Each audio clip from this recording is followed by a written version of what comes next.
ఆత్మ బంధువులందరికీ ఆత్మ నమస్కారాలు మాస్టర్స్. మాతృదేవోభవ, పితృదేవోభవ, ఆచార్య దేవోభవ. మనకు ఇంతటి ధ్యానాన్ని, జ్ఞానాన్ని ప్రసాదించిన బ్రహ్మర్షి పత్రిజీ గారికి, సమస్త గురుమండలికి, మహావతార్ బాబాజీ, ప్రకృతి మాతకు, విశ్వమాతకు, భూమాతకు, పంచభూతాలకు ఆత్మ ప్రణామాలు. మన మహావతార్ ఫౌండేషన్ వ్యవస్థాపకులైనటువంటి రంగనాథ్ సార్కి ఆత్మ ప్రణామాలు. మహావతార్ ఫౌండేషన్ నిర్వహిస్తున్నటువంటి మార్నింగ్ జూమ్ సెషన్ 32వ బ్యాచ్ 12వ రోజు కార్యక్రమానికి అందరికీ స్వాగతం మాస్టర్స్. అందరూ హాయిగా ధ్యానం చేసుకుందాము. ముందుగా అందరూ ఒక గ్లాస్ మంచినీళ్ళు తాగండి మాస్టర్స్. అలాగే ఇంకొక గ్లాస్ మంచినీరు తీసి పక్కన పెట్టుకోండి. స్థిర సుఖ ఆసనంలో కూర్చోండి మాస్టర్స్. కళ్ళజోడు ఉంటే తీసి పక్కన పెట్టండి. రెల్లల వేలు వేసుకుందాం. కాళ్ళు రెండు క్రాస్ చేసుకుందాం. ధ్యానం అంటే శ్వాస మీద ధ్యాస మాత్రమే. ఇక్కడ ఏ నామము లేదు, ఏ మంత్రము లేదు, ఏ జపము లేదు. కేవలం మన ఉచ్ఛ్వాస నిశ్వాసలను ఎరుకతో గమనించడం మాత్రమే మాస్టర్స్. ముందుగా అందరూ కూడా ఒక 3 సార్లు లోతైన దీర్ఘ శ్వాసను తీసుకుందాము. ఆ తర్వాత సహజంగా సరళంగా జరుగుతున్న శ్వాసను గమనిద్దాం మాస్టర్స్.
Okay masters.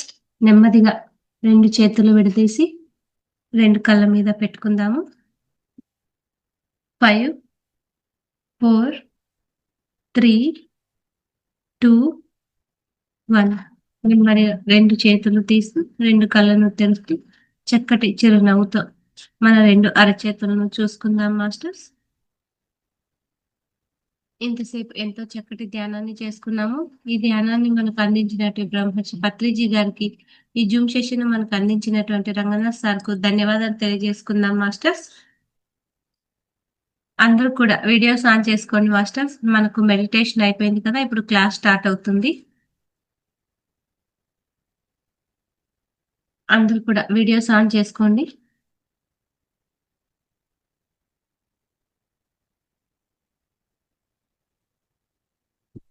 ఈరోజు మనకు స్వాధ్యాయంలో భాగంగా సీనియర్ పిరమిడ్ మాస్టర్ అయినటువంటి శ్రీ ధూళిపూడి చంద్రశేఖర్ సార్ గారు మన క్లాస్‌కు రావడం జరిగింది.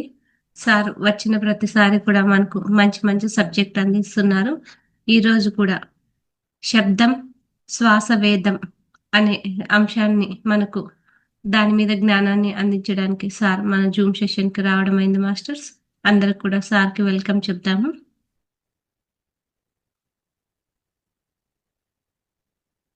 Welcome to the session sir.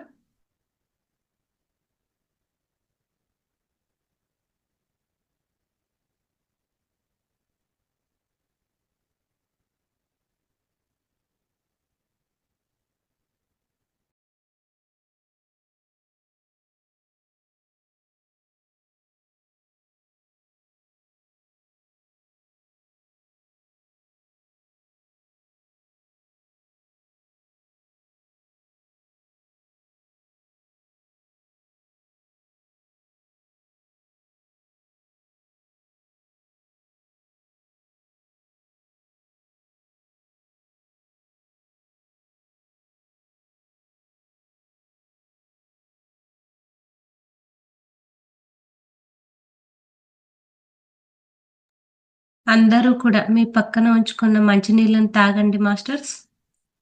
ఒక 2 మినిట్స్ వాక్ చేసి కూర్చోండి మాస్టర్స్ క్లాస్‌కి.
ఒక 2 మినిట్స్ మాస్టర్స్.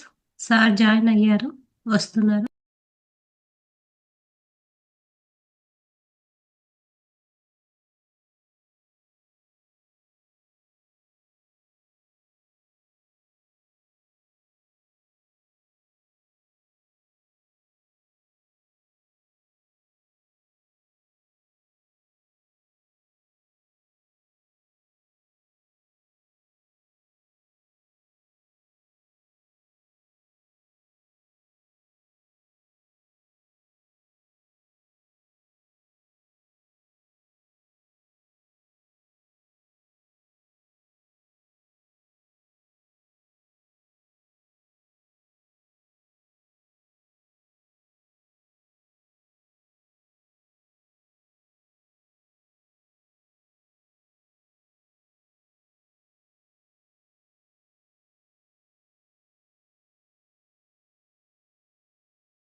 స్టార్ట్ చేస్తామా సార్ క్లాసు?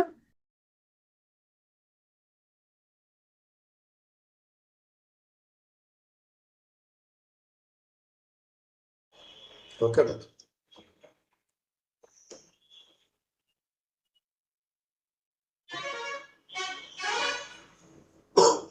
ఓకే మాస్టర్స్, అందరూ కూడా వీడియోస్ ఆన్ చేసుకోండి. ఈరోజు మనకు స్వాధ్యాయంలో భాగంగా సీనియర్ పిరమిడ్ మాస్టర్ అయినటువంటి శ్రీ దులిపూడి చంద్రశేఖర్ సార్ ద్వారా మనం శబ్దం శ్వాస వేదం అనే అంశం పైన జ్ఞానాన్ని అందుకోబోతున్నాము. అందరూ కూడా సార్కి వెల్కమ్ చెప్దాం masters. Welcome to the session sir.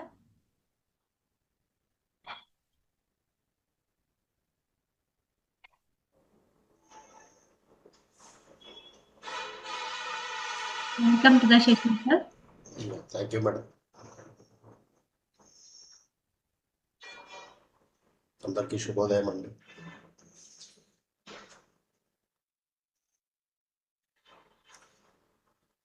Yes.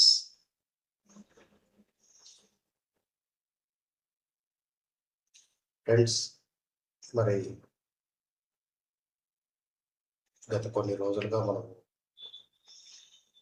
ఏదో ఒక రకంగా శ్వాస గురించి టాపిక్ తీసుకుంటున్నాము. మరి దానికి కేవలం శ్వాస ఎలా పనిచేస్తుంది ఏమిటి అనే కన్నా దాంతో పాటుగా ఇంకా ఎలా ఉంటుంది ముందుకి అనేది తెలుసుకోవడం ఈరోజు. అలాగే లాస్ట్ సెషన్ తర్వాత ఒకళ్ళు అడిగారు మెడిటేషన్ గురించి. మనం ఇంకా అంటే ఈ మార్గంలో ఉన్నాం కాబట్టి మన లైఫ్ స్టైల్ ఎలా మార్చుకుంటే బాగుంటుంది అని చెప్పేసి లాస్ట్లో దాని గురించి మాట్లాడుకుందాం ఒక 5 minutes. మరి ఈరోజు ఈ సెషన్కి ఇన్వైట్ చేసినందుకు ఈ మహాతర్ బాబాజీ టీం అందరికీ కూడా కృతజ్ఞతలు తెలియజేస్తూ, ఫ్రెండ్స్, మరి ఈరోజు టాపిక్లో మనము శ్వాసలో ఉన్న శబ్దాన్ని ఎలా ఉంటుంది అనేది మనం తెలుసుకుంటున్నాం.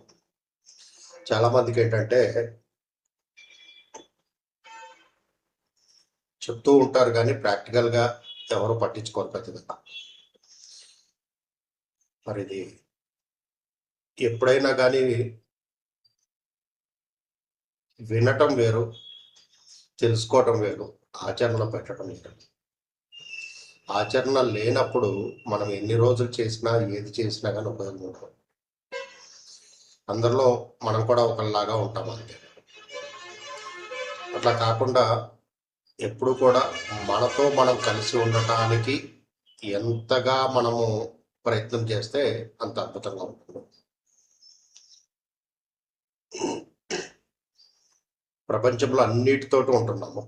భౌతికమైన లౌకికమైన విషయాల పట్ల అన్ని రకాలుగా ఉంటున్నాము ఇక్కడ. కానీ మనిషి తనతో తాను ఉండటం మర్చిపోయాడు. తనలో ఉన్న గొప్ప స్నేహితుడిని తన జీవితానికి మార్గదర్శి అనుకున్నప్పుడు తనని పట్టించుకోవటం మర్చిపోయాడు. ఏం జరుగుతుందంటే బయట ప్రపంచంలో ఎక్కడో ఉంది ఇదంతా, ఇక్కడ లేదు అనే భావంలో ఉండిపోయాడు. కరోనా పుణ్యమా అని చెప్పేసి ధ్యానం అంటే అందరికీ తెలిసింది. ఆ శ్వాస మీద ధ్యాసే కదండి అని చెప్తున్నారు, మాకు కూడా తెలుసు అని చెప్పేసి చెప్తున్నారు. అలాగే ఎంతోమంది ఈరోజు యూట్యూబ్లో చూస్తే ఒక 10 నిమిషాలు శ్వాసని గమనించండి అని చెప్తున్నారు. మరి గత కొన్ని సంవత్సరాలు అంటే సుమారుగా ఈ ప్రస్థానం 40 సంవత్సరాలు దాటిపోయింది మనం మొదలుపెట్టి. అంటే పిరమిడ్ స్పిరిచువల్ సొసైటీస్ మూవ్మెంట్ బ్రహ్మర్షి పితామహ పత్రిజీ మొదలుపెట్టి 40 సంవత్సరాలు దాటిపోయింది. మరి అటువంటి దాన్ని అందరూ సులభంగా చెప్పేస్తున్నారు మాటలతోటి, కానీ దానిలో ఉన్న గొప్పతనం ఏంటి, ఎలా ఉంటుంది అనేది ఆచరణలో ఎక్కడా కనపడట్లేదు. ఒక రకంగా చెప్పాలి అంటే ధ్యానము అంటే మనం మాత్రమే చేస్తున్నాము, ఇది డౌట్ లేదు.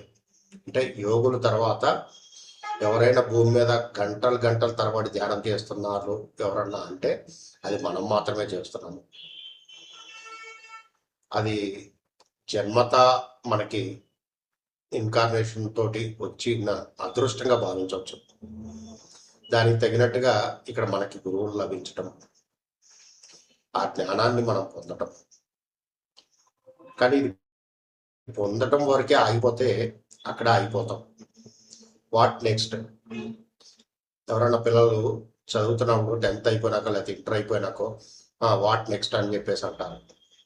నెక్స్ట్ ఏం చదువుతున్నావు, లేకపోతే చదవటం అయిపోతే నెక్స్ట్ ఏంటి అని చెప్పేసి అంటారు. అంటే ఎదుటి వాళ్ళ గురించి మనం నెక్స్ట్ ఏంటి అని చెప్పేసి అంటున్నాము, కానీ మనతో మనం నెక్స్ట్ ఏంటి అని చెప్పేసి అనుకోవట్లేదు. ఇవన్నీ గమనించుకోవాల్సిన అవసరం ఉంది. ఎందుకంటే మన లోపల ఉన్న అనేక రకాల సెల్స్ ఎలా ఉన్నాయంటే అవి ఎలా పనిచేస్తున్నాయి, అసలు మనం శ్వాసను గమనిస్తున్నప్పుడు అది మనకి ఎలా తెలుస్తుంది అనేది అర్థం చేసుకోవట్లేదు. ఊరికే చెప్పుకుంటూ వెళ్ళిపోతున్నాము, కానీ ఆచరణ చేయట్లేదు. దీనికి ఆచరణ చేయాలి అన్నప్పుడు సరి అయిన శ్వాస విధానం. మనం గుడికి వెళ్తున్నప్పుడు అంటే భగవంతుడు అక్కడ ఉన్నాడు అని చెప్పేసే భావనతో వెళ్తున్నాం. తిరుపతి వెళ్ళినా, ఇంకోటి వెళ్ళినా, ఎక్కడికి వెళ్ళినా ఎంతో ఖర్చు పెట్టుకుంటూ సమయాన్ని వెచ్చిస్తూ ఎంతో శ్రమ కోర్చి మరి అక్కడికి వెళ్తున్నాము. అక్కడ ఇంకొన్ని స్పెషల్ దర్శనాలు ఉన్నాయా, తొందరగా దర్శనం అవుతుందా, లేదా నేను ఇంకా దగ్గరగా చూడొచ్చా, ఇలా రకరకాల కారణాలతో. కానీ ఎటువంటి శ్రమ లేకుండా నీ లోపల ఉన్న భగవంతుడిని నువ్వు తెలుసుకోవచ్చు అనే సత్యాన్ని మనకు తెలుసుకున్నా కానీ మనం దాన్ని ఆచరణలో పెట్టుకోలేకపోతున్నాం. ఒక పూజ చేస్తున్నప్పుడు ఎంత శ్రద్ధగా పూజ చేస్తామో,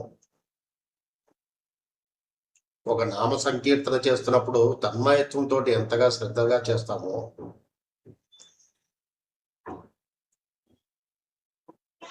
మనతో మనం కలిసి ఉండాలి అన్నప్పుడు, మన లోపల ఉన్న భగవంతుడిని మనం దర్శించాలి అన్నప్పుడు అంత శ్రద్ధ కావాలి,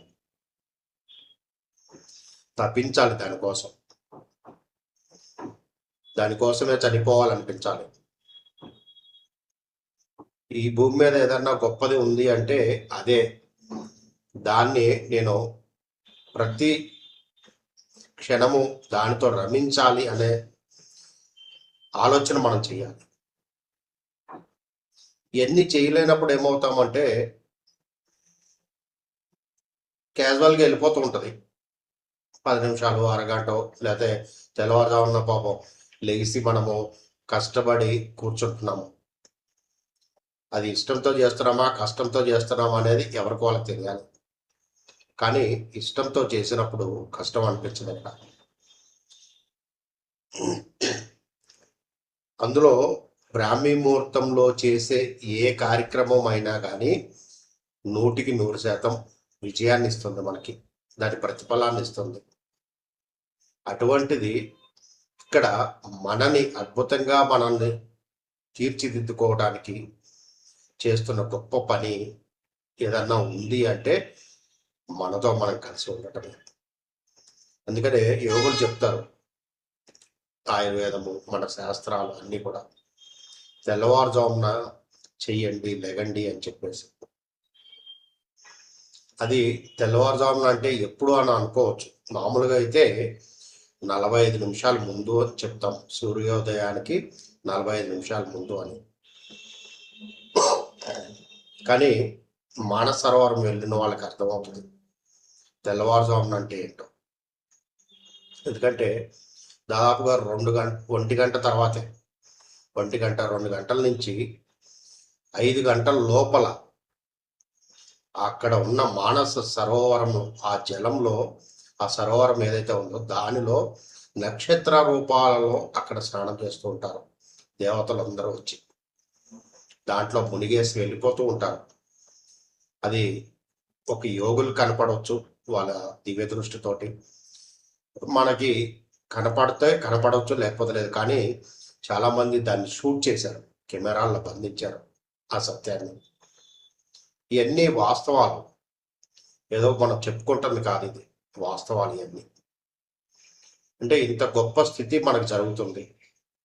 అటువంటప్పుడు, అటువంటి సమయంలో మనతో మనం కలిసి ఉండటం అనేది ఎంత అద్భుతంగా ఉంటుందో గమనించండి. మన లోపల ఉన్న గొప్ప సత్యం ఏంటి అనే సత్యాన్ని మనం అర్థం చేసుకోవటానికి, మన లోపల ఏం జరుగుతుంది, శ్వాస మీద ధ్యాస పెడుతున్నాము అంటున్నాము. మరి ఆ శబ్దానికి, ఆ శ్వాస వేదానికి ఎలా ఉంటుంది అన్న సత్యం మనం తెలుసుకుంటే మన జీవితం అద్భుతంగా ఉంటుంది. ఇంకా ఈ సత్యాన్ని గ్రహించట్లేదు ఇక్కడ మనం. గ్రహించడానికి ప్రయత్నం చేయండి ఇక్కడి నుంచి. ఎందుకంటే శబ్దము చాలా బాగుంటుంది లోపల. అందుకనే యోగులు చెప్పేది ఏంటంటే, బయట శబ్దాలను కాదురా, బయట ఓంకారాన్ని వినటం కాదురా, బయట ఉచ్చరించడం కాదురా, నీ లోపల నాభి స్థానం నుంచి వస్తున్న ఆ ఓంకారాన్ని నువ్వు వినాలి, నీకు నువ్వే అని చెప్తారు. అలాగే నీ లోపల నువ్వు ఎప్పుడైతే మమేకం అవుతున్నావో ఆ జ్యోతిని ఇక్కడ దర్శిస్తావు అని చెప్పేసి చెప్తున్నారు. ఇది కేవలం యోగులకు మాత్రమే కాదండి. ఎవరైతే ఒక సాధకుడు ఉన్నాడో ఆ సాధకుడు ఎప్పుడైతే ధ్యానిగా మారుతాడో, ఆ ధ్యాని తన తపనతోటి తను సాధన చేసినప్పుడు యోగిగా మారతాడు. అంటే కింద ఉన్న మూలాధారం నుంచి 3 చక్రాలు స్వాధిష్టానం మణిపూరకాన్ని దాటుతాడో, అనాహతము విశుద్ధకి వెళ్తాడో అతను యోగిగా మారతాడు, ఒక ద్రష్టగా మారతాడు. అప్పుడు తనని తాను దర్శించడం మొదలు పెడతాడు. కింద ఉన్న 3 చక్రాల్లో మనం ఎప్పుడూ కూడా భౌతికమైన విషయాల్ని, ఈ ప్రపంచంలో జరుగుతున్న విషయాల మీద, మన సంపాదనల మీద, మన ఉద్యోగ వ్యాపారాల మీద, సమాజము, కుటుంబ వ్యవస్థలు, ఇటువంటి వాటి మీద మాత్రమే దృష్టిని పెడుతున్నాము. కావాలి అవి కూడా, కానీ ఎప్పుడు అక్కడే ఆగిపోకూడదు. దాని తర్వాత ఏంటి, వాట్ నెక్స్ట్, మళ్ళీ ఎన్ని రోజులు చేసినా ఇదే కళ్ళు మూసుకుని కూర్చోటమేనా? మన లోపల జరుగుతున్న దాన్ని దర్శించలేమా? మనము దాన్ని గమనించుకోలేమా? దాన్ని అనుభవించలేమా? మనము అనుభూతి చెందలేమా? అనుభవానికి అనుభూతికి కూడా చాలా తేడా ఉంటుందండి. పదం ఒక్కటే చిన్న పదం, కానీ అనుభవం అన్నది కేవలం తెలుస్తుంటుంది అంతే, ఇలా ఉంటుంది అని. అనుభూతి ఈ శరీరంలో ఉన్న కొన్ని కోట్ల కణాలతోటి అనుభూతిస్తుంటుంది. అది అంటే ప్రతి శరీరంలో ఉన్న ప్రతి సెల్ కూడా అనుభూతి చెందుతుంది. దానికోసమే మనం మానవ జన్మ తీసుకున్న కారణం అది. ఇక్కడున్న ఈ జ్ఞానాన్ని ఊరికే చేస్తూ వెళ్తుంటే అందరికీ వచ్చేస్తుంటుంది అది. కానీ దేవతలు కూడా మానవ జన్మ తీసుకుని గురువుల దగ్గరికి వెళ్ళి వాళ్ళు చెప్పింది విని దాన్ని ఆచరణలో పెట్టారు. మనందరికీ తెలిసిందే, కృష్ణుడు, రాముడు, ఆంజనేయుడు, ఇట్లా మనం అందరం ఎంతో మందిని చూసాం మీన్స్ ఆ పురాణాల నుంచి మనం తెలుసుకున్నాం వాళ్ళ గురించి. ధ్యానంలో చేసే వాళ్ళకి ఆటోమేటిక్గా జ్ఞానం వచ్చేస్తుంటుంది, దర్శిస్తుంటారు. అంటే ఇటువంటి గొప్పవన్నీ మనం ఈ శరీరంతో పొందుతున్నప్పుడు మరి ఈ శరీరంలో వచ్చే ఆ శబ్దాన్ని కూడా మనం గ్రహించుకోవాలి కదా.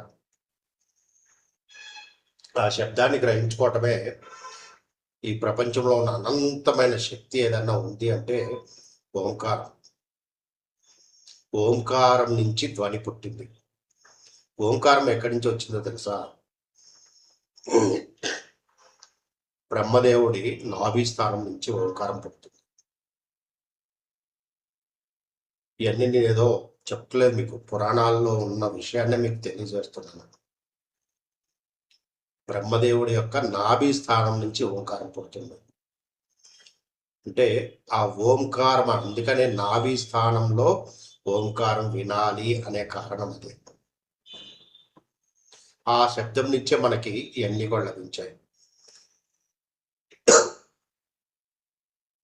మనిషికి సంకల్పం, ఒక సంకల్పం చేసుకుంటే ఆ సంకల్పం నుంచి స్పష్టమైన విజయాన్ని ఇస్తుంటుంది ఆ సంకల్పం. మరి ఆ సంకల్పానికి తగిన విధంగా మనము ఎలా చేసుకోవాలి, ఎలా వినాలి అన్నీ అని అవగాహన తెచ్చుకోవాలి. ఎందుకంటే ఎంత గాఢంగా తీవ్రంగా మనం దానిని దర్శిస్తామో, అంటే తప్పిస్తామో మన లోపల, అప్పుడు మనకు అది దొరికి తీరుతుంది. ఈ భూమి మీద ఇంతటి గొప్ప పరిశోధన ఎక్కడన్నా జరిగింది అంటే సంకల్పం మీద కేవలం మన దగ్గర మాత్రమే జరిగింది. అంటే భారతదేశంలో మాత్రమే జరిగింది. దానికి అంటే అన్ని పరిశోధనలు చేశారు నిజంగా ఈ శబ్దం ఎక్కడి నుంచి వస్తుంది అని. సూర్యుడి నుంచి ఓంకారం వినిపిస్తుంది. ఇది మనకి నాసా వాళ్ళు తెలియచేశారు శబ్దం వస్తుంది అని. ఆ శబ్దాన్ని ఉచ్చరించినప్పుడు దానిలో ఉన్న శక్తి ఏంటో నాసా పరిశోధన చేసింది. అంటే ఇవన్నీ ఎక్కడి నుంచి వస్తున్నాయి? మన లోపల నుంచే వస్తున్నాయి. అంటే ఇటువంటివన్నీ కూడా ఎంత అద్భుతమైన విషయాలు. ఈ అద్భుతమైన విషయాలని మనము చాలా మంది అనుకుంటుంటారు, ఏదో పిట్ట కథలు చెప్తున్నారు, మాకు పిట్ట కథలు చెప్పకండి, లేకపోతే వీధులు అంటే పల్లెటూరులో తిరుగుతుంటారు హరిదాసులు, కల్పిత కథలు కల్పించి కథల్ని చెప్తూ ఉంటారు. ఇటువంటి కాదండి ఇవన్నీ. ఎందుకంటే మన అఖండ భారతావనిలో ఏదన్నా అద్భుతమైన విషయం దాగి ఉంది అంటే ఇదే.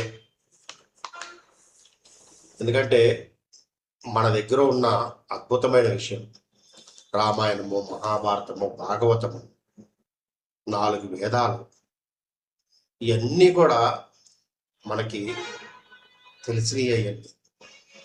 ఎన్నో ఆ విషయాలన్నిటిని మనం తెలుసుకుంటున్నాం. 18 పురాణాలు ఉన్నాయి. మరి ఇటువంటి గొప్ప విషయాలన్నీ కూడా అక్కడి నుంచి వచ్చినాయి. వాళ్ళు ఎంతో శ్రమ కోర్చి వాటిని అద్భుతంగా తీసుకొచ్చారు ప్రపంచంలో. అంటే ఈ భూమి మీద ఉన్న మానవుడికి దాన్ని అద్భుతంగా అందించారు. ఎలా జీవించాలి అని మనం ఏది తీసుకున్నా సరే దానిలోంచి జ్ఞానాన్ని తీసుకుంటే మన జీవితానికి అది ఉపయోగపడుతుంది. భగవద్గీతలో ప్రతి ఒక్క అధ్యాయము కూడా మానవుడు ఎలా జీవించాలి అనేదే ఉంటుంది.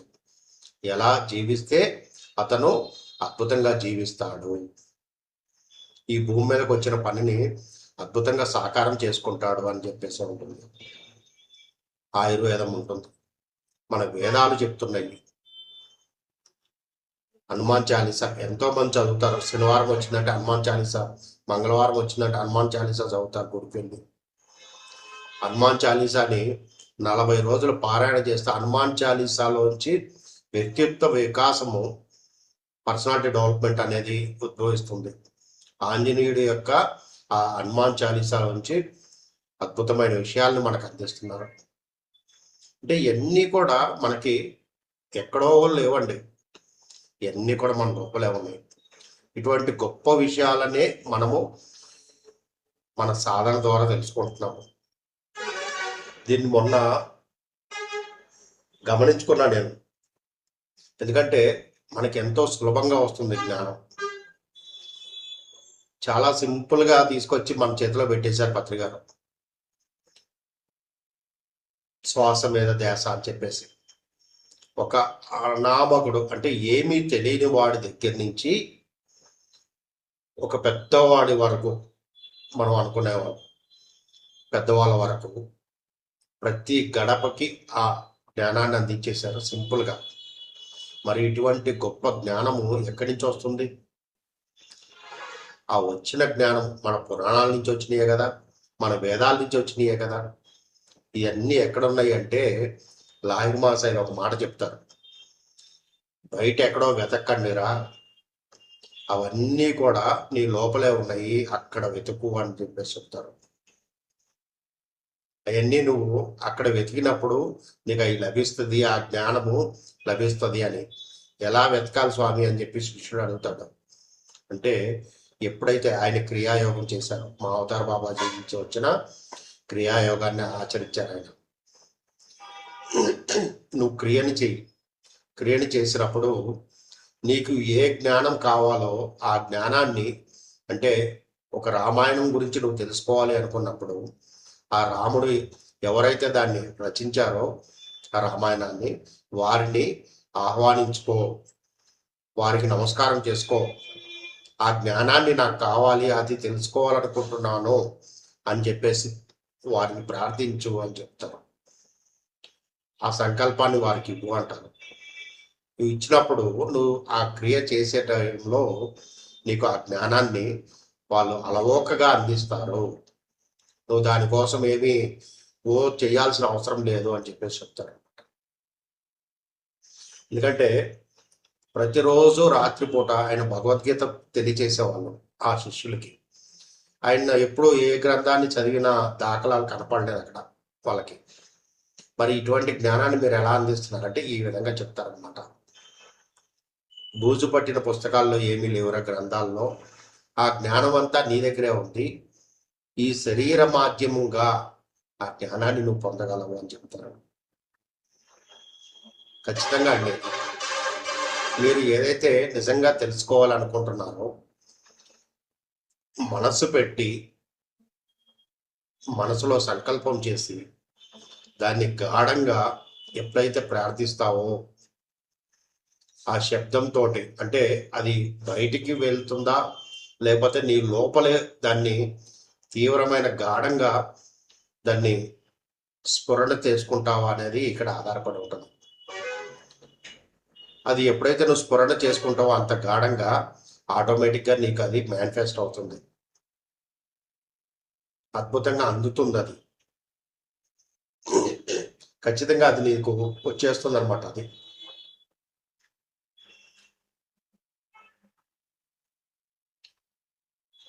ఇక్కడ మనం తెలుసుకోవాల్సిన ఇంకొక విషయం ఉంది. మనల్ని మనతో మనం రమించటం అనమాట. నువ్వు ఎంతగా నీతోటి నువ్వు రమించడం అంటే వేరే భౌతికంగా తీసుకోకండి, లౌకికంగా. నీ ప్రతి శ్వాసలో మనం శ్వాస మీద ధ్యాస పెట్టు అని చెప్తుంటాం కదా నిమిషానికి ధ్యానంలో కూర్చోబెట్టిన తర్వాత. సహజమైన శ్వాసను గమనించండి అని చెప్తున్నాం కదా. ఆ శ్వాస యొక్క వేదాన్ని, దానిలోంచి వచ్చే ఆ శబ్దాన్ని గ్రహించాలి. అంటే దానికి చేసుకోవాల్సింది గతంలో చెప్పాను నేను, ప్రాణాయామం. ఎవరైతే ప్రాణాయామం చేస్తారో వాళ్ళకి ఖచ్చితంగా శ్వాస యొక్క క్లియరెన్స్ ఉంటుంది. శ్వాస అంటే ఏంటో అర్థమవుతుంది. చేసే సింపుల్ 3-4 దాంట్లో నాడీ శోధన, కపాలభాతి, అనులోమం విలోమం, ఇట్లా ఒక 3-4 చేసుకుంటే చాలు. దానికోసం గంటలు చేయక్కర్లేదు. పొద్దున ఒక 15 నిమిషాలు, సాయంత్రం ఒక 15 నిమిషాలు చేసుకున్నా నీకు శ్వాస క్లియరెన్స్ ఏంటో తెలుస్తుంది. అది క్లియర్ అయిపోతుంది. దానికి ఉన్న అడ్డంకులు తొలగి అసలు శ్వాస అంటే ఏంటో అర్థమవుతుంది. ఆ శ్వాసతో కలిసి నువ్వు రమించాలి. చాలా మంది వాకింగ్కి వెళ్తున్నాం, ఫోన్లో పట్టుకుని మాట్లాడుకుంటూ వెళ్తారు, లేదా పక్కనున్న వాళ్ళతో మాట్లాడుతూ వెళ్తారు, లేకపోతే ఏదో ఒక సినిమా పాటలో లేదా ఏదో స్పీచ్లో పెట్టుకుని వెళ్ళిపోతుంటారు. వాళ్ళు ఎందుకు వాకింగ్ చేస్తున్నారో వాళ్ళకే తెలియదు.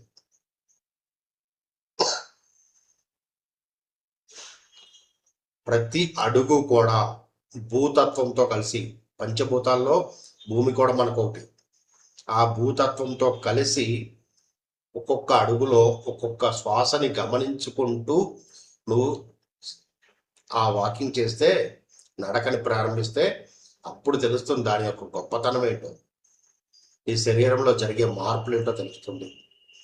అలా రమించాలి నీతో. అది అప్పుడు ప్రతిఫలాన్ని ఇస్తుంది నీకు నువ్వు చేసినప్పుడు. ఇవన్నీ మనం ఎక్కడ పట్టించుకోవట్లేదు. ప్రతి ఒక్కరు ఏదో కూర్చున్నాము అంతే, మేము చేస్తున్నామండి అంటాం. కానీ ఈ లోపల ఉండే ఏది కూడా మనం పట్టించుకోవట్లేదు, ఏం జరుగుతుంది అనేది. దాన్ని ఖచ్చితంగా పట్టించుకుని తీరాలి. ప్రతిదీ లోపల ఏం జరుగుతుందో దాని మీద దృష్టిని పెట్టి తీరాలి. దాని మీద దృష్టి పెట్టడం అంటే శ్వాసని గమనించడమే. ఎప్పుడైతే నీ శ్వాసతోటి కలిస్తే ఆ లోపల వస్తున్న వేదము, ఆ నాదము నీకు వినిపిస్తూ ఉంటుంది. నువ్వు ఎంతగా అక్కడ గాఢంగా మమేకమవుతావో ఆ శ్వాసతోటి, అప్పుడు అది నీతో కలిసి ఉంటుంది. అక్కడ నుంచి నువ్వు ఏ జ్ఞానాన్ని, నువ్వు ఏ చక్రానికి కనెక్ట్ అవుతావో ఆ చక్రం యొక్క విశేషం ఏంటో, అక్కడి నుంచి మనం ఏ జ్ఞానాన్ని పొందాలో ఆ జ్ఞానం నీకు లభిస్తుంది. ఇవన్నీ మనం పట్టించుకోవట్లేదు. చక్రాల మీద అంటే శబ్దానికి, వాక్కుకి, మన ఆలోచనకి, వీటన్నిటికీ ఎక్కడ ఉంది అంటే 5వ చక్రం, విశుద్ధ చక్రంలో ఉంటుంది. నువ్వు విశుద్ధ చక్రాన్ని కనుక దీన్ని చేరుకోగలిగితే, నిత్యం దీంతో ఉండగలిగితే అద్భుతమైన యోగి అవుతావు. అద్భుతమైన వాక్కు అనేది నీ ద్వారా వెళ్తూనే ఉంటుంది. సత్యాన్ని మాత్రమే అందించగలుగుతూ ఉంటావు. అసత్యం ఏదో సత్యం ఏదో నీకు తెలుస్తుంటుంది. కొన్ని సందర్భాల్లో సత్యం కఠినంగా ఉంటుంది. స్వామి, ఇదేంటి ఇంత కఠినంగా నేను మాట్లాడాలా, ఇది నాకు అవసరమా అనిపిస్తుంది. అంటే నాకు జరిగిన సంఘటనలు కొన్ని సందర్భాలు అంటే, ఇక్కడ నీవు అనుకుంటుండే, అంటే నేను ఫలానా అని చెప్పి అనుకుంటే అది నీకు కఠినంగా ఉంది. అది నేను కాదు, నా ద్వారా వస్తుంది ఈ వాక్కు అని చెప్పి అనుకుంటే, ఎదుటి వాళ్ళకి ఎవరికి అవసరం ఉందో నీకేం తెలుసు? అది నువ్వు బయటికి రిలీజ్ చేయి ఆ వాక్కుని. అది ఎవరికి అవసరం ఉందో వాళ్ళు అందుకుంటారు అని చెప్పి ఎంత బాగా చెప్పారో ఆ రోజు నాకు ఈ ఎక్స్పీరియన్స్ వచ్చినప్పుడు. అంటే గతంలో నేను క్లాసులు చేసినప్పుడు ఒక సందర్భంలో, ఒక పౌర్ణమి క్లాస్లో జరిగింది. ఆ పదాలని చెప్పాలంటే నాకు కూడా కొంచెం సంశయించాను నేను. అరే, ఎందుకు ఇంత కఠినంగా మనం ఇలా చెప్పాలా అని చెప్పి. కానీ ఆ లోపల నుంచి వచ్చిన వాయిస్ నాకు ఆ రోజు, నీకు ఎందుకు మధ్యలో, నువ్వు నాకు అప్పచెప్పేశావు, నీకు సంబంధం లేదు ఇది, నేను అనుకుంటున్నావా, నువ్వు ఇక్కడే ఉన్నావు, నేను కాదు భగవంతుడి ద్వారా నాకు వస్తుంది, నేను మధ్యంలో, నేను ఒక మధ్యగా ఉన్నాను అని చెప్పేసి అనుకుంటున్నావా, అప్పుడు నీకు సంబంధం లేదు ఇది అని చెప్పేసి. ఎందుకంటే నేను కొంచెం భయపడ్డాను కూడా అక్కడ ఆ రోజు, ఆ సందర్భంలో, ఎవరన్నా ఏమన్నా అంటారము అని చెప్పేసి. కానీ తర్వాత జరిగిన సంఘటన నిజంగా చాలా అద్భుతంగా అనిపించింది. ఆ క్లాస్ అయిపోయినాక వాళ్ళందరూ కూడా చాలా హ్యాపీగా ఫీల్ అయ్యారు ఆ రోజున. అంటే మన ప్రమేయం లేదు ఇక్కడ, మనం కలిసి ఉండటం వరకే. అందుకే సరౌండర్నెస్ అన్నాం ఇక్కడ. ఆ శబ్దానికి, ఆ శ్వాసకి మనం ఎప్పుడైతే సరౌండర్ అవుతున్నామో, నీ ప్రమేయం లేకుండా నీకు అందిస్తుంది, నీ ద్వారా అందిస్తుంది ఆ జ్ఞానము. ఎంతసేపు నేను అనుకుంటే చాలా మంది ఉన్నారు ప్రవచనకర్తలు, చెప్తూనే ఉంటారు. అది కాదు ఇక్కడ. అందుకని పత్రికారు కూడా మీరు గమనించారు, వాళ్ళు అరగంట లేదంటే 40 నిమిషాలు మాత్రమే క్లాస్ చెప్పారు. గంటలు ఎప్పుడు చెప్పలేదు మనకి. ఎందుకు అంటే ఆ చెప్పిన దానిని వాళ్ళు గట్టిగా పట్టుకొని ఆచరించాలి అని. చాలా తక్కువ సందర్భాల్లో మాత్రమే ఎక్కువసేపు చెప్పారు. కానీ ధ్యాన మహాయాగంలో కానీ, ఎక్కడైనా కార్యక్రమాల్లో కానీ అరగంట నుంచి 40-45 నిమిషాల నుంచి ఏ రోజు చెప్పలేదు. ఎందుకంటే ఈ రోజు విన్నది వీడు మళ్ళీ దాన్ని ఆచరణలో పెట్టాలి అని చెప్పేసి. అప్పుడే దానికి వాల్యూ ఉంటుంది. అరే, మళ్ళీ గురువు గారు వచ్చేసరికి మనం దీన్ని ఆచరించుకోవాలి, గురువుగారు వచ్చేసరికి మళ్ళీ దీన్ని మనము ఆచరించుకోవాలి అని చెప్పి. నెక్స్ట్ మళ్ళీ ఎప్పుడు వస్తారా గురువు గారు, మళ్ళీ వారు ఏం చెప్తారా అని చెప్పేసి మనం సిద్ధంగా ఉండటానికి. సో ఫ్రెండ్స్, మరి ఇవన్నీ కూడా ఇట్లా ఉంటాయి మనకి. ఎందుకంటే మనకున్న ఈ సృష్టి స్థితి లయలు ఇవన్నీ కూడా మన లోపలే ఉన్నాయి. మనమే సృష్టించుకుంటున్నాము, ఆ స్థితిని మనమే పొందుతున్నాము, దానితో లయమయ్యేది మనమే. మరి ఇవన్నీ కూడా మన లోపలే ఉన్న వాటిని వదిలేసి ఎక్కడికి పరిగెత్తుతున్నామో అర్థం చేసుకోండి. ఎటు పరిగెత్తుతున్నాము? చాలా మంది ఊరికే అలా అలా ఉంటుందండి, ఇలా ఎందుకు ఉంటుంది, ఇలా ఎందుకు జరగట్లేదు అని చెప్పేసి అనుకుంటారు. అన్నీ జరుగుతున్నాయి, కానీ దానికి సహనం లేదు ఇక్కడ మనకి. ఎప్పుడైతే మనం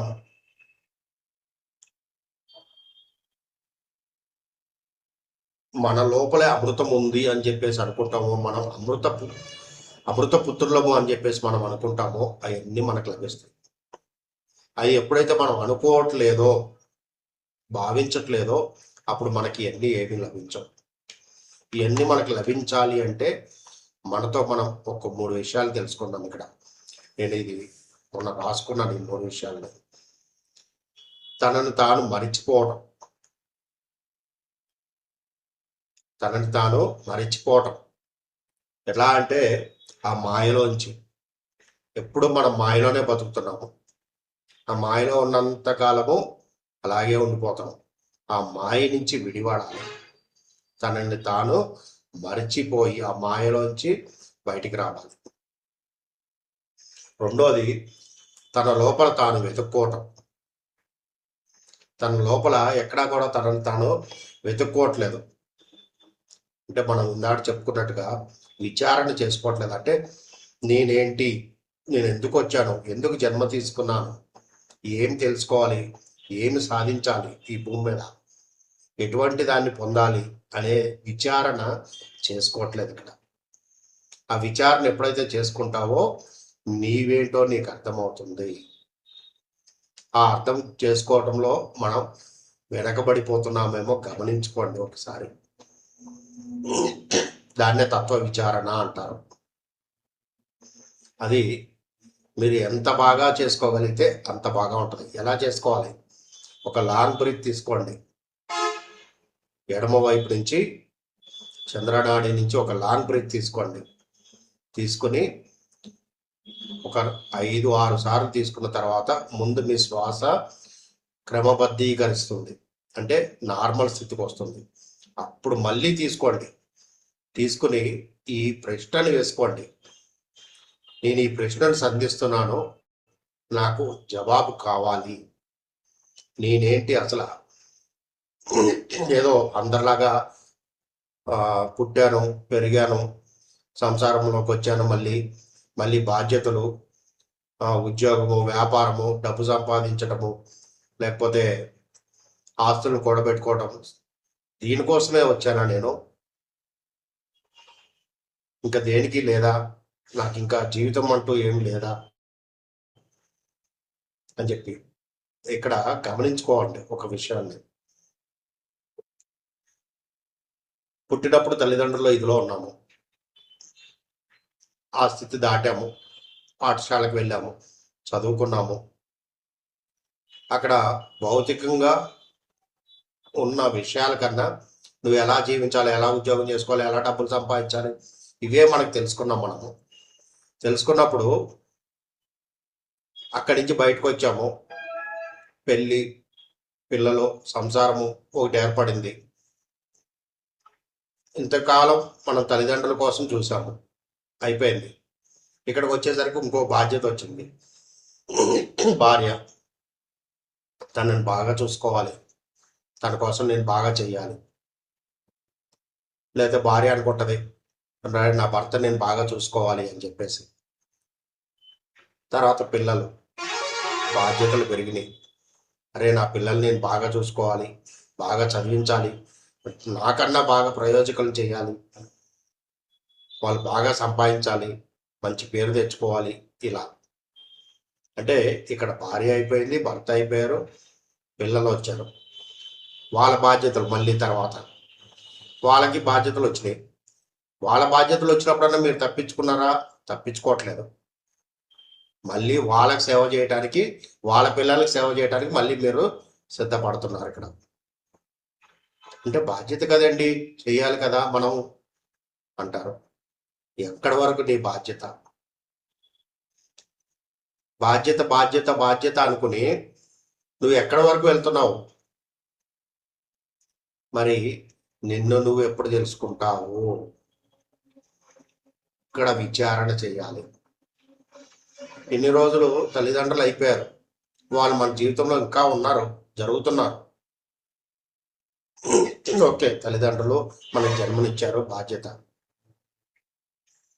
తర్వాత సంసారము వచ్చింది, వాళ్ళకి బాధ్యత, వాళ్ళని బాగా చూసుకోవాలి, వాళ్ళు చేయాలి, వాళ్ళకి మంచి పొజిషన్ ఇవ్వాలి అని అయిపోయింది. వాళ్ళకు ఒక బాధ్యత వచ్చింది. వాళ్ళకి బాధ్యత వచ్చిన తర్వాత వాళ్ళని కూడా నువ్వే చూడాలి.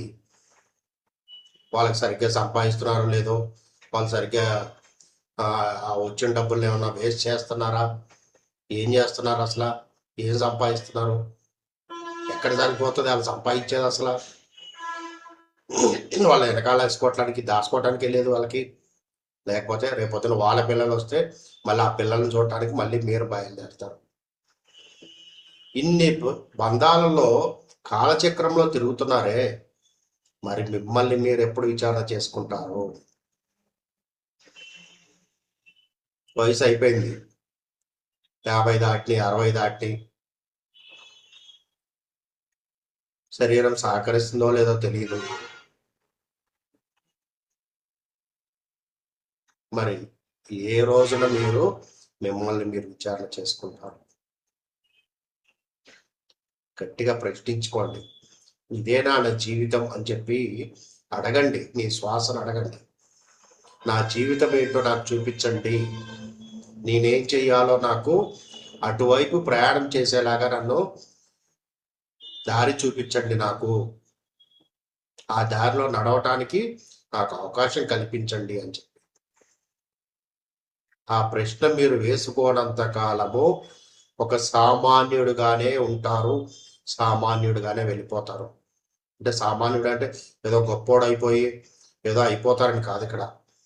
కానీ నువ్వు వచ్చిన పర్పస్ భూమి మీదకి ఆ జ్ఞానాన్ని పొందటము, ఆ తత్వ విచారణ చేసుకోవటము, నీవు వచ్చిన పనిని నువ్వు ఫుల్ఫిల్ చేసుకోవటం, సంసారంలోనే నిర్వాణం. దేన్ని వదిలేయట్లేదు ఇక్కడ, మనము గుర్తుపెట్టుకోండి. ఎక్కడ ఇదవ్వట్లేదు, అన్నిటితోటి ఉంటున్నాము, కానీ మనని మనం తెలుసుకునే ప్రయత్నం. మూడోది, ప్రతి క్షణము నిన్ను నువ్వు గుర్తు చేసుకో, నేనేంటి నేనేంటి అనేది. ఒక రోజున నీ తపన నిజంగా ఉంటే అది ఎస్, నేనే అహం బ్రహ్మాస్మి, నేనే భగవంతుడి. పత్రి గారు చెప్పారు కదా మనకు చాలా సందర్భాల్లో, అరే భగవంతుడు ఎక్కడో లేడరా, నీలోనే ఉన్నాడని. భగవద్గీత అదే చెప్పింది కదా, అహం బ్రహ్మాస్మి, ఎస్ నేనే భగవంతుడిని అన్న సత్యం మీకు అర్థమవుతుంది. ప్రతి క్షణం నీతో నువ్వు కలిసి ఉన్నప్పుడు అది సాధ్యమవుతుంది. ఫ్రెండ్స్, ప్రతిదీ గమనించుకోవాలి, గుర్తుపెట్టుకోండి. ఏదో చేస్తున్నాము, ఎవరో ఏదో క్లాస్ పెట్టారు, వెళ్ళాము, బాగుంది, చప్పట్లు కొట్టాము, వచ్చేసాం కాదు. ప్రతి నిమిషము, ఇంకా చెప్పాలి, ప్రతి సెకండ్ కూడా నీ శ్వాసతోటి నువ్వు కలిసి ఉండటం నేర్చుకోవాలి. అప్పుడు మాత్రమే నువ్వు అనుకున్నది సాధ్యమవుతుంది. ఎంతసేపు నేను దేహ పదార్థాన్నే కదా, నేను మనిషినే కదా అని అనుకుంటే అరిషడ్ వర్గాల్లో ఉండిపోతాం. అది కాదు అనుకుంటే, నేను కూడా ఈ భూమి మీద ఉన్న గొప్ప ప్రాణుల్లో 84 లక్షల జీవరాశుల్లో నేను ఒక గొప్ప ప్రాణిని, నేను ఒక గొప్ప వ్యక్తిని. ఈ భూమి మీద ఉన్న అద్భుతాన్ని నేను దర్శించడానికి వచ్చాను ఈ శరీర మాధ్యం ద్వారా అని చెప్పి నువ్వు ఎప్పుడైతే భావిస్తావో అప్పుడు నువ్వు అనుకున్నది సత్యమవుతుంది, నువ్వు అనుకున్నది నెరవేర్చుకుంటావు. లేని పక్షంలో ఒక సామాన్యుడిగానే మిగిలిపోతావు. ఎంతసేపు జనాలకి ఎలా ఉంటుందంటే, క్లాసులో ఏముందండి, నేను కూడా చెప్పేస్తాను, నేను కూడా చెప్పగలను అని చెప్పేసి పుస్తకం పట్టుకుని బయలుదేరుతాను. లేకపోతే నేను అక్కడ నుంచుంటే అద్భుతంగా క్లాస్ చెప్పగలను అనుకుంటాను. చెప్పేది చెప్పించేది సర్వం నీ లోపల ఉన్న ఆ భగవంతుడే. నేనైతే ఒకటే అనుకుంటాను, ఇదంతా కూడా నా శ్వాస గొప్పతనము, నాదేమి కాదు అని చెప్పేసి. ఆ శ్వాస నాకు అందిస్తున్న జ్ఞానాన్ని, ఆ అనుభవాన్ని, నాకు వస్తున్న ఎక్స్పీరియన్స్ని నేను నోట్ చేసుకుంటూ ఉంటాను ప్రతి క్షణం. నాకు వచ్చేదాన్ని ఏం తెలియచేయాలి, ఈరోజు ఈ క్లాస్కి వెళ్తున్నాను అంటే నా ద్వారా ఏం తెలియాలి వాళ్ళకి నా ద్వారా ఏ జ్ఞానాన్ని అందించాలి అని చెప్పేసి నేను ఆలోచిస్తాను. ఆ ఆలోచనే అద్భుతంగా ఉంటుంది. శబ్దం యొక్క గొప్పతనం ఇంకోటి ఉంది. ఇక్కడ ఒక యోగి ఆత్మకథ అందరు చదివే ఉంటారు. ఒకవేళ ఎవరన్నా చదవకపోతే ఖచ్చితంగా చదవండి. ఎందుకంటే ప్రతి ధ్యానికి ఎవరైతే నిజంగా నేను ధ్యాని అవ్వాలి అనుకుంటున్నారో వాళ్ళకు ఒక బేసిక్ బుక్ అనమాట అది. ఆ బుక్ నిజంగా మిమ్మల్ని అద్భుతంగా తీసుకెళ్తుంది. అరే ఇంత గొప్పతనం ఉందా అని చెప్పేసి. యోగానంద పరమహంస పుట్టినప్పుడే, అంటే ఆయన పుట్టక ముందే యోగులు వాళ్ళ తల్లికి తెలియజేశారు, నీకు ఒక గొప్ప యోగి రాబోతున్నాడమ్మా అని చెప్పేసి.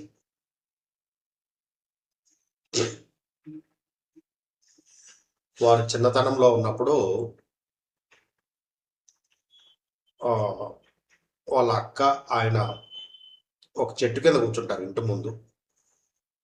ఆ చెట్టు మీద పక్షులు వాళ్తూ ఉంటాయి, ఆ చిలకలు అవన్నీ కూడా పక్షులు వాళ్తూ ఉంటాయి. ఆ చెట్టుకున్న వేప చెట్టు కింద ఆ పళ్ళను తింటూ ఉంటాయి, వేప పళ్ళని. ఈలోపు వాళ్ళ సిస్టర్కి చిన్న దెబ్బ ఏదో తగిలితే ఇంట్లో ఉన్న మెడిసిన్ ఏదో తీసుకొచ్చి ఆయిల్ ఆ దెబ్బకి రాస్తూ ఉంటుంది. రాసుకుంటుంటే యోగానంద పరమహంస గారు ఆయన కూడా తీసుకుని ఆయన మోచేతికి రాసుకుంటాడు. మోచేతి దగ్గర, ఈ మోచేతి దగ్గర ఆయిల్ రాసుకుంటుంటాడు. నువ్వెందుకు రాసుకుంటున్నావు అని అడుగుతుంది. ఏమో రేపొద్దు నాకు కూడా పెద్ద కురుపు అవుతుందేమో, అందుకే ముందు జాగ్రత్తగా రాసుకుంటున్నాను అంటాడు. అంటే ఆవిడ దాన్ని ఖండిస్తుంది అనమాట. ఆరోగ్యంగా బాగున్న దానికి రేపొద్దున అవుతుంది అంటావేంటి, దానికి ముందు ఇప్పుడు మందు రాయటం ఏంటి అని చెప్పేసి. ఏమో రేపొద్దున పెద్ద కురుపు అవుతుందేమో, అక్కడ పెద్ద ఇదవుతుందేమో అని చెప్పేసి ఈయన కూడా అలాగే అంటాడు అని ఆవిడ కొంచెం వెటకారంగానే ఆయన్ని చేసినప్పుడు ఈయన కూడా అంతే గాఢంగా అవుతుంది అని చెప్పేసి చెప్తాడనమాట. రేపొద్దున ఇక్కడ నాకు ఒక కురుపు అవుతుంది చేతికి పలానా చోట అని చెప్పేసి మరీ చెప్తాడనమాట. ఈ ప్లేస్లో పలానా చోట ఇట్లా అవుతుంది అని మరీ చూపించి చెప్తాడు. సర్లే రేపొద్దున చూద్దాంలే అని చెప్పేసి వెళ్ళిపోతుంది. నిజంగానే ఆవిడ వెళ్ళిపోయిన తర్వాత ఈయన గాఢంగా, ఎందుకంటే ఆ రోజునే ఆయన చిన్నతనంలోనే ఆయన నిరూపించిన కొన్ని జీవితంలో అద్భుతాలని చూపించాడు. ఆయన గాఢంగా ప్రార్థిస్తాడు, ఇది సత్యం అవ్వాలి అని చెప్పేసి, సత్యం ఇది జరిగి తీరాలి అని చెప్పేసి గాఢంగా ప్రార్థిస్తాడు. ఆయన గాఢంగా లోపల చెప్పుకుంటాడనమాట ఆ తీవ్రంగా. తెల్లవారేసరికి నిజంగానే ఆయన చేతికి చూస్తే పెద్ద కురుపై ఉంటుంది. అప్పుడు వాళ్ళ అక్కగారు చూసి ఆశ్చర్యపోయి చాలా భయపడిపోయి తల్లి దగ్గరికి వెళ్ళి చెప్తుంది అనమాట. అమ్మ, అప్పుడు ఆయన్ని ముకుందుడు అని ముకుంద ఆయన పేరు చిన్నతనంలో, తమ్ముడు ఇలా చేశాడు, ఇలా చేతికి గాయమైంది, ఆ కురుపైంది అని చెప్పేసి చెప్తుంది అనమాట. అప్పుడు తల్లి తనను పిలిచి యోగానంద పరమహంస గారిని, నువ్వు ఇలాంటి పనులు చేయకు, నీ శబ్దానికి, నీ మాటకి ఉన్న పవర్ని అవసరం లేని వాటికి వాడవద్దు. ఏదైతే సత్యం ఉందో దానికి మాత్రమే దాన్ని ఉపయోగించు. ఇటువంటి వాటికి ఎక్కడ ప్రదర్శనలు చేయడానికి ఉపయోగించవద్దు అని చెప్పి మందలిస్తుంది ఆయన. తర్వాత డాక్టర్ దగ్గరికి తీసుకెళ్ళి దాన్ని కట్ చేయించి దానికి చేస్తే మచ్చలాగా పడిపోతుంది. ఆ మచ్చను చూసుకున్నప్పుడల్లా ఆ సంఘటన గుర్తొస్తుంటుంది ఆయనకి. అంటే ఎంత శబ్దం ఆయన గాఢమైన ఆ లోపల ఉచ్చరించిన ఆ శబ్దానికి తెల్లారేసరికి అది జరిగింది అంటే గమనించండి. 24 గంటలు కూడా గడవక ముందే అది జరిగింది అంటే గమనించండి. మన సంకల్పానికి, తీవ్రమైన సంకల్పానికి ఎంత శక్తి ఉందో దానికి శ్వాసను ఎలా జోడించాలో చెప్తారు ఇప్పుడు. అలాగే రెండవ సంఘటన ఇంకోటి జరుగుతుంది వారి విషయంలోనే. ఒకసారి వాళ్ళు బిల్డింగ్ మీద ఉన్నప్పుడు మనకి సంక్రాంతికి గాలిపటాలు ఎగరేస్తాం కదా, ఆ గాలిపటాలు ఎగరేస్తున్నప్పుడు చెరొక బిల్డింగ్ మీద, పక్క బిల్డింగుల మీద ఇద్దరు పిల్లలు గాలిపటాలు ఎగరేస్తుంటారు. అయితే వాళ్ళ అక్కగారు అడుగుతుంది అనమాట, ఆ గాలిపటాలు ఎగరేస్తున్నారు కదా, దాంట్లో నాకు ఒకటి తెచ్చి ఇవ్వగలవా అని చెప్పేసి. దానిదేముంది, తీసుకొచ్చేద్దాం, నీకు గాలిపటమే కదా కావాల్సింది, నీకు ఇస్తాను, తీసుకొచ్చి అని చెప్పేసి చెప్తాడు. ఆయన అక్కడే ఉండి దాన్ని తీవ్రంగా గాఢంగా ప్రార్థిస్తాడు అనమాట. మా అక్కగారికి ఈ గాలి ఇది కావాలి అని చెప్పేసి, గాలిపటాలు కావాలి. ఎందుకంటే అది రావాలి అంటే అప్పుడు తెలిసిందే కదా మనకి, మాంజ ఆ దారానికి గాజు సీసంతో చేసిన ఒకటి రాస్తారు దానికి. అది తెగాలంటే మామూలు విషయం కాదు, మన చేతిలో తెగుతుంటాయి. అట్లాంటి సందర్భం ఆయన తీవ్రంగా గాఢంగా ఆ ఉన్న ప్రదేశంలో ప్రార్థన చేస్తాడు లోపల. అది ఆటోమేటిక్గా మనకి విశ్వంలోకి వెళ్ళటము, ఆ గాలిపటాల్లో రెండులో ఒకటి కట్ అవటము, ఆ పక్కనున్న వీళ్ళ బిల్డింగ్కి ఆనుకుని ఉన్న పక్కనే ఉన్న ఒక చెట్టుకి ఆ దారం చిక్కుకుంటుంది అన్నమాట. ఆయనకి అందుబాటులో ఉండే విధంగా నిదానంగా వెళ్ళి ఆ చెట్టు మీద చిక్కుకున్న దారాన్ని తీసి ఆ గాలిపటాన్ని తీసుకొచ్చి అక్కగారికి ఇస్తాడు. అలాగే రెండోది కూడా మరికొద్ది సేపట్లోనే రెండోది కూడా వచ్చేస్తుంది ఆయన దగ్గరికి. ఆయన చేతికి అందే విధంగా రెండో గాలిపటం కూడా వచ్చేస్తుంది. అంటే ఆవిడ అడగటము, ఈయన దానికి గాఢంగా లోపల సంకల్పం చేసుకోవటము. ఆ శబ్దానికి ఉన్న పవర్ ఏంటో గమనించండి ఇక్కడ. అలాగే మనకి కూడా అలాగే జరుగుతుందండి. ఇక్కడ ఒక వస్తువు ఉంది, ఆ వస్తువుని తీసుకొచ్చి మనం ఇక్కడ పెట్టాము అనుకోండి, అది అక్కడే ఉంటుంది, కదలదు. అది కదలదు. అది కానీ ఒక చిన్న ఉదాహరణ చెప్తాను. ఒక అద్భుతంగా ఒక పేపర్ తోటి ఒక అద్భుతమైన పడవను తయారు చేశాము. మనం చిన్నప్పుడు పడవలు చేసేవాళ్ళం కదా, వర్షాకాలం వస్తే ఇంట్లో పేపర్లో, న్యూస్ పేపర్లో లేదా పుస్తకాల్లోంచి పేపర్లో చింపి పడవలు తయారు చేసి వదిలేవాళ్ళం మనం నీళ్ళల్లో. ఆ నీటి ప్రవాహానికి అది వెళ్తూ ఉండేది. అదే ఆ నీటి ప్రవాహం లేకుండా మామూలుగా నేల మీద పెట్టామనుకోండి, ఆ పడవను తీసుకెళ్ళి కదులుతుందా? కదలదు కదా. అంటే దానికి తోడేం కావాలి? నీటి ప్రవాహం కావాలి. ఆ అందమైన పడవ ఆ నీటి ప్రవాహం మీద పెడితే దానికి ఆ నీటి పల్లానికి ఎటు వెళ్తుందో అటు ప్రయాణం చేస్తుంటది. అలాగే మనం లోపల చేస్తున్న సంకల్పానికి ఏ సంకల్పం అయితే మనం చేసుకుంటున్నామో అది ఆరోగ్యం కావచ్చు, ఉద్యోగం కావచ్చు, వ్యాపారం కావచ్చు, నీ మానసిక స్థితి కావచ్చు, సంబంధాలు కావచ్చు, కుటుంబ సంబంధాలు, బాంధవ్యాలు కావచ్చు, ఏదైనా సరే దాన్ని ఒక సంకల్పం తీసుకున్నప్పుడు ఒక్క క్షణం నీ శ్వాసని ఆపి, అంటే కుంభకం అంటాం, ఇక్కడ రేచకం కుంభకం అంటాము, ఎడమ ముక్కు ద్వారా మీ సంకల్పాన్ని చేసుకుని అక్కడ ఒక్క క్షణం పాటు కొన్ని సెకండ్ల పాటు ఆపి దాన్ని నిదానంగా నీ శ్వాసతోటి కలిపి వదలాలి. ఆ చేసుకున్న సంకల్పాన్ని మీ శ్వాసతోటి కలిపి మళ్ళీ వదిలేయాలి బయటికి. అప్పుడు అది నెరవేరుతుంది. పుట్టిగా మీరు సంకల్పం చేసుకున్నామండి, గట్టిగా కళ్ళు మూసేసుకుని సంకల్పం చేసేసుకున్నాము అంటే అవ్వదని. మీ శబ్దానికి, మీ లోపల చేస్తున్న ఆ శబ్దానికి, అంటే ఆ సంకల్పం ఏదైతే ఉందో ఆ సంకల్ప శబ్దానికి మీ శ్వాసని జోడించాలి.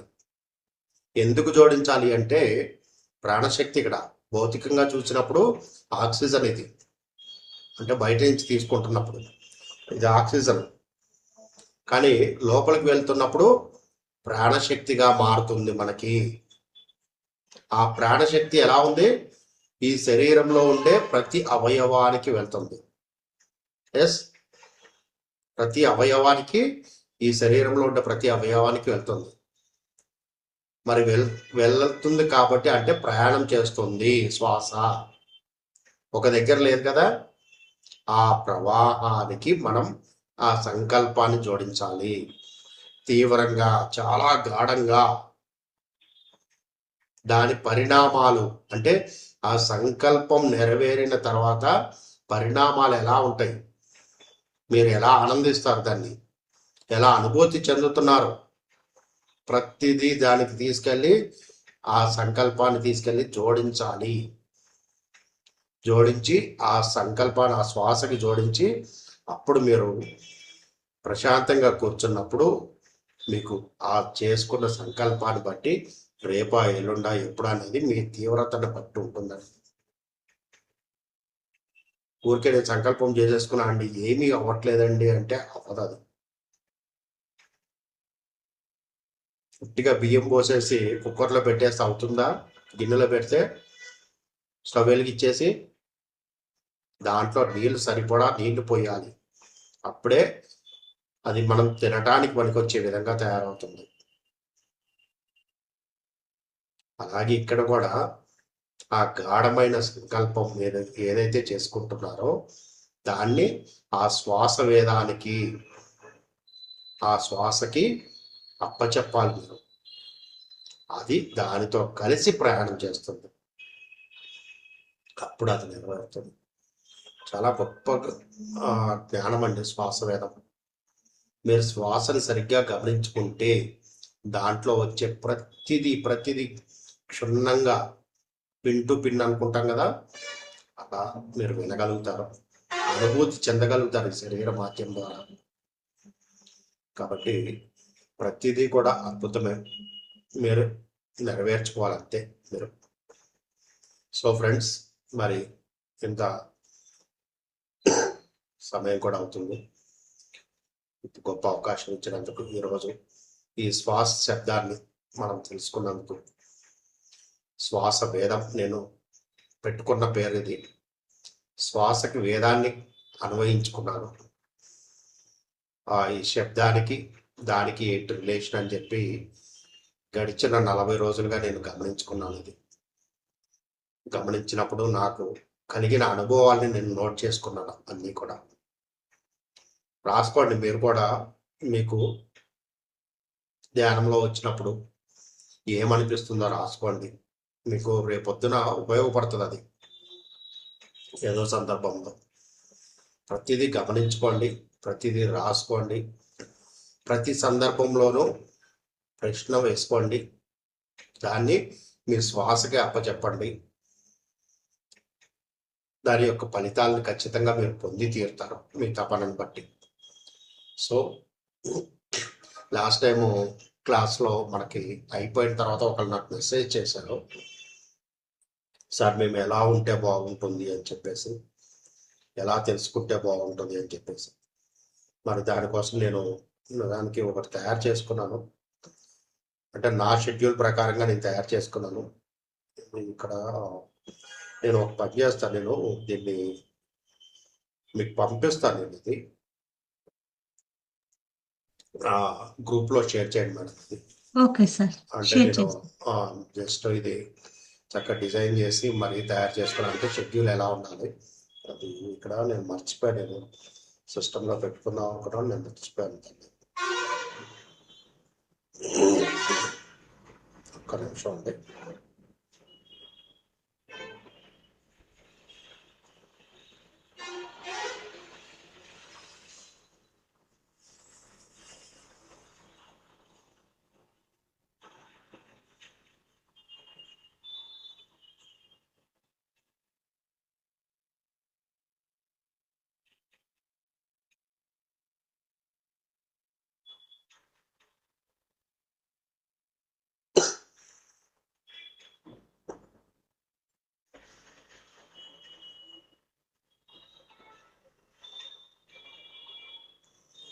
యాక్చువల్గా నేను సిస్టంలో పెట్టుకునేది నాకు చూపిద్దాం అనుకున్నాను, మర్చిపోయాను. అనేది మీకు షేర్ చేస్తాను, వీలైతే అందరికి షేర్ చేయండి. సార్ నేను ఇది గ్రూప్ ఎలా లో పోస్ట్ చేసుకున్నామంటే దీన్ని ప్రతిరోజు ఎలా ఉంటుంది, దినచర్య ఎలా ఉంటే బాగుంటుంది అని చెప్పేసి వాళ్ళు క్వశ్చన్ అడిగారండి. ఎవరో లాస్ట్ టైం క్లాస్ అయిన తర్వాత పంపించారు, నాకు క్వశ్చన్ పంపించారు, తెలియచేయండి సార్ అని. యాక్చువల్గా ఇది నా ప్రణాళిక అండి. ఇది ఎప్పుడు కూడా నేను డిజైన్ చేసుకున్నది కాదు. నేను చేసేది ఇది మార్నింగ్ 2 గంటలకు నిద్రలేస్తాను. నేను తెల్లవారుజామున 2 గంటలకు నిద్రలేస్తాను. లేచి 2 to 5 మెడిటేషన్ ఉంటుంది. 2 గంటల నుంచి 5 గంటల వరకు మెడిటేషన్ ఉంటుంది. ఆ తర్వాత 5 to 5:30 ఫ్రెష్ అప్ అవడం, అంటే అది చూసుకోండి. తర్వాత 5:30 to 6:30 యోగా ఉంటుంది. అంటే ప్రాణాయామాలు, సూర్య నమస్కారాలు ఇవన్నీ ఉంటాయి. చిన్న చిన్న ఆసనాలు, అంటే మన ఈ భారీ శరీరాన్ని ఇబ్బంది పెట్టే ఆసనాలు కాదు, చిన్న చిన్న ఆసనాలు చేస్తాను. అట్ ది సేమ్ టైం సూర్య నమస్కారాలు, ప్రాణాయామాలు ఇవన్నీ ఉంటాయి. తర్వాత వచ్చేసి 6:30కి జస్ట్ వాటర్, కంపల్సరీ గోరువెచ్చని వాటర్ ఉంటుంది. ఇప్పుడు ఎండాకాలం కాబట్టి మామూలు బిందె నీళ్ళు సరిపోతాయి మనకి. లేని పక్షంలో గోరువెచ్చని నీళ్ళు, అలాగే సుమారుగా ఒక వాటర్ 1 లీటర్ అనుకుంటే దాంట్లో ఒక 3 గ్లాసులు మామూలు వాటర్ తాగితే 1 గ్లాసులో లెమన్ హనీ విత్ హనీ తోటి గోరువెచ్చని నీళ్ళతోటి 1 గ్లాస్ తీసుకుంటాం. ఇది దాదాపుగా ఒక 1 లీటర్ సరిపోతుంది మనకి రోజు. ఇట్లా చేసుకోవటం. తర్వాత వచ్చేసి 6:45 నుంచి 7:30 వరకు వాకింగ్. మోస్ట్లీ 45 మినిట్స్ తగ్గకుండా వాకింగ్ ఉంటుంది. అది చెప్పులు లేకుండా, పార్క్లో చెప్పులు లేకుండా, అంటే రాళ్ళ మీద కాదండి, భూమి మీద. అక్కడ కొన్ని చోట్ల ఫ్లోరింగ్ వేసేసి ఉంటుంది, టైల్స్ వేసి ఉంటాయి, అవి కాదు. చెప్పులు లేకుండా భూమి మీద నడవటం, ఆ ప్రకృతిని ఆస్వాదిస్తూ, అక్కడ ఉన్న ఆ పూల మొక్కలు వాటిని ఆస్వాదించుకుంటూ, అట్ ది సేమ్ టైం మన ప్రతి అడుగులో మన శ్వాసను గమనించుకుంటాం. ఇట్లా కనీసం ఒక 45 నిమిషాల పాటు ఉంటుంది నాది.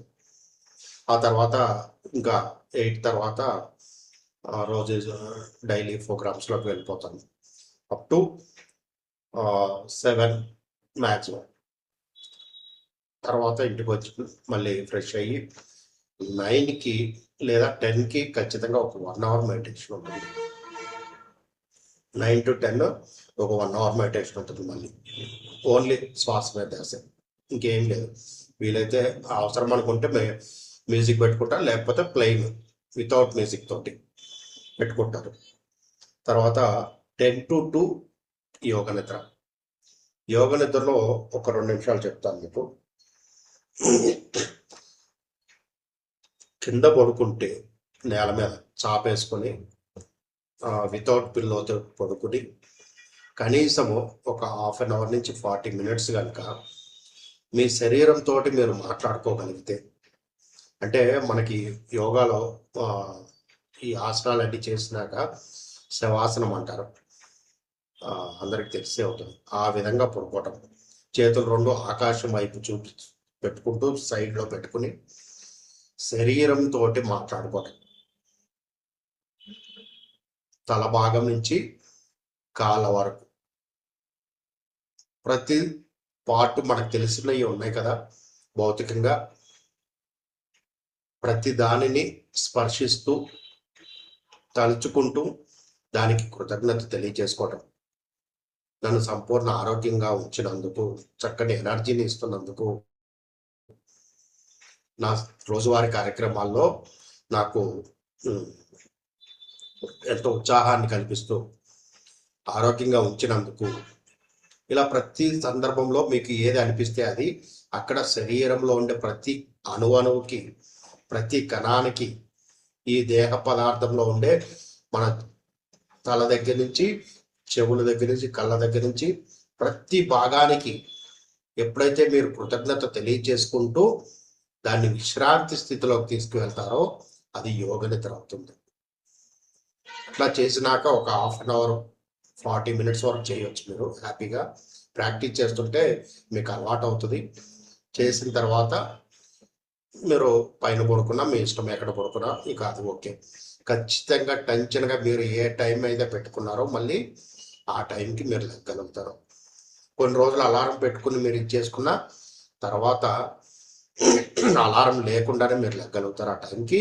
ఇంకా చెప్పాలంటే ఇంకో 15 నిమిషాలు ముందే లెగుస్తారు. సో శరీరానికి ముందు ప్రాధాన్యత, ఎందుకంటే శరీరం లేకపోతే మనం ఏం చేయలేం కాబట్టి. ఇవన్నీ అనుభవించాలి, అనుభూతి చెందాలి అంటే శరీరం కావాలి. సో ఈ శరీరానికి నువ్వు అద్దం ముందు నుంచుని, లేదంటే డే టైంలో మీకు ఎప్పుడన్నా రాత్రిపాటు కానీ కుదిరితే ఏమంటారు, అది డ్రెస్సింగ్ టేబుల్ అద్దం ఉంటుంది కదా, నిలువెత్తు అద్దం, దాని ముందు నుంచుని కూడా చక్కగా ఫీల్ అవుతూ మీరు ఎప్పుడైతే కృతజ్ఞతాభావం తెలియజేసుకుంటారో, మీరు ఎలా ఉండాలనుకుంటున్నారో, మీ శరీర ఆకృతి ఎలా ఉండాలనుకుంటున్నారో అలా ఊహించుకుంటూ దానికి చెప్పుకుంటూ దానికి ఎప్పుడైతే మీరు చేస్తారో ఆటోమేటిక్గా మీకు అన్నీ జరుగుతాయి. సో ఈ రకంగా నేను నా డైలీ ప్లాన్ ఉంటుంది. మీకు ఎవరికైనా ఇంట్రెస్ట్ ఉంటే దీన్ని ఆచరించుకోవచ్చు, మీ ఇష్టం అది. థ్యాంక్ యూ అండి, మరి ఇంత గొప్ప అవకాశం ఇచ్చినందుకు thank you very much. Thank you sir. శ్వాస శబ్దవేదం అని ఈరోజు దాని మీద మన ప్రతి శ్వాసను మనం శబ్దంతో గమనించాలని చాలా అద్భుతంగా వివరించారు సార్, చక్కటి ఉదాహరణలతో. ఇంత మంచి జ్ఞానాన్ని ఈరోజు అందించినందుకు మహావతార్ ఫౌండేషన్ తరఫున మీకు అనంతకోటి ఆత్మ ప్రణామాలు తెలియజేసుకుంటున్నాం సార్. మాస్టర్స్ ఎవరైనా సార్తో మాట్లాడాలనుకుంటున్నారా? సార్ చెప్పిందంటే ఏమైనా డౌట్స్ ఉంటే హ్యాండ్ రైజ్ చేయండి, అన్మ్యూట్ ఆప్షన్ ఇస్తాను. ఎవరైనా మాట్లాడాలనుకుంటున్నారా మాస్టర్స్? మాట్లాడండి sir. Sir good morning sir. నమస్తే అండి. చాలా బాగా చెప్పారు సార్.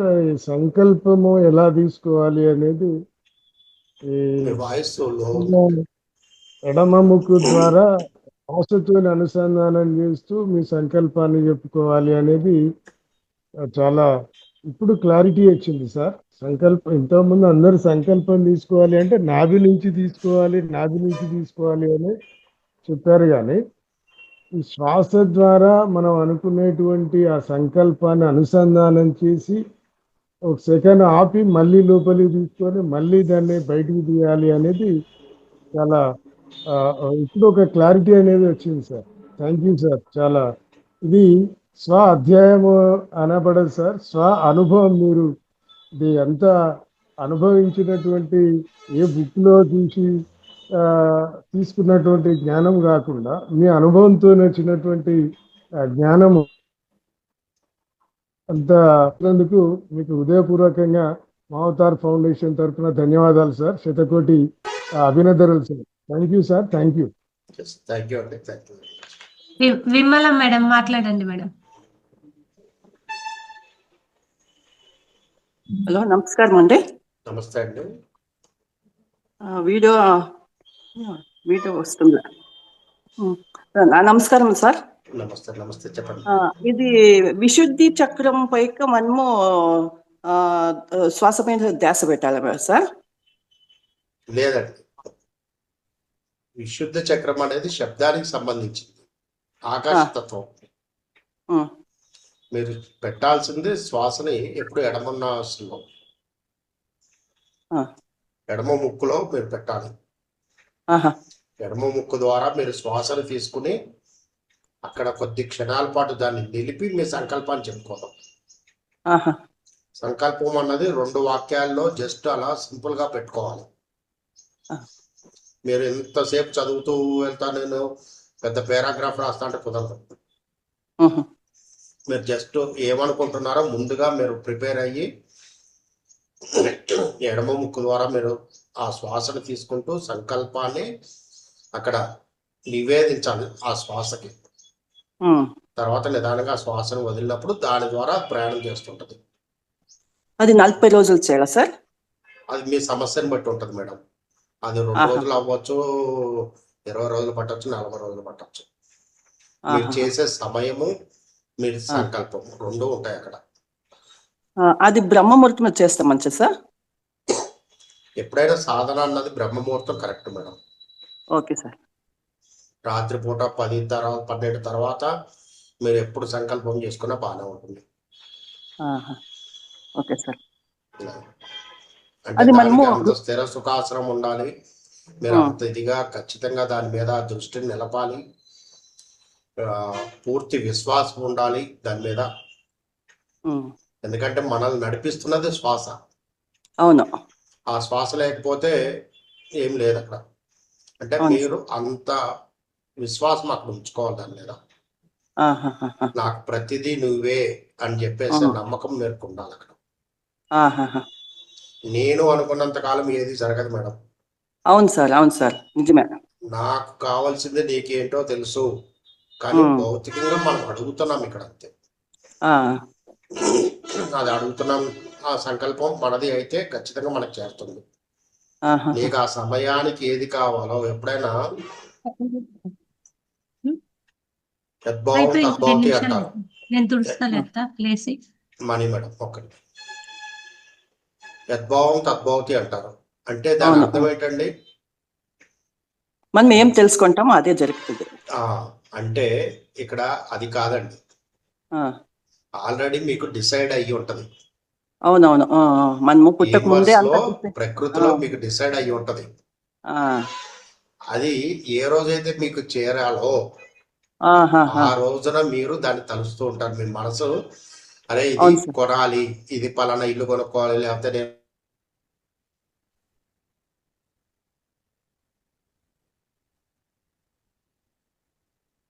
వినపరుస్తుంది లేదు, కట్ అయింది. వాయిస్ బ్రేక్ అవుతుంది సార్.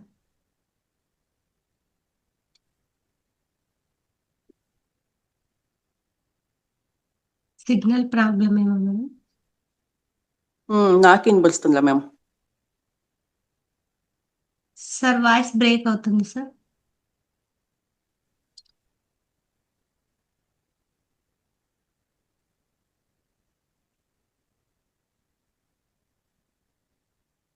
నెట్వర్క్ ప్రాబ్లం ఉన్నది సార్. అవును.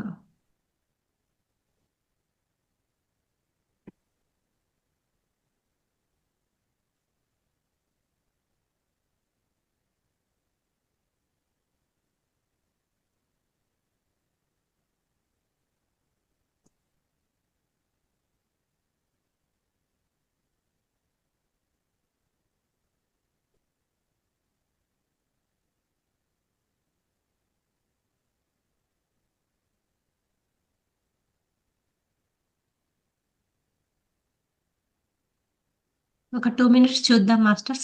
సార్ జాయిన్ అవుతారేమో. మేడం ఈ సార్ది కొంచెం ఫోన్ నంబర్ దొరుకుతుందా?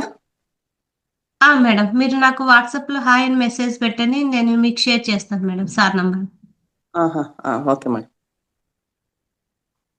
వాట్సాప్ లో అంతా ఇదే లింక్ మేడం, ఇదే ఎలా పెట్టాలి? మేడం ఇప్పుడు సార్ది క్లాస్ ఉందని నేను లింక్ పోస్ట్ చేశాను కదా మేడం, అదే నా నంబర్. Okay okay.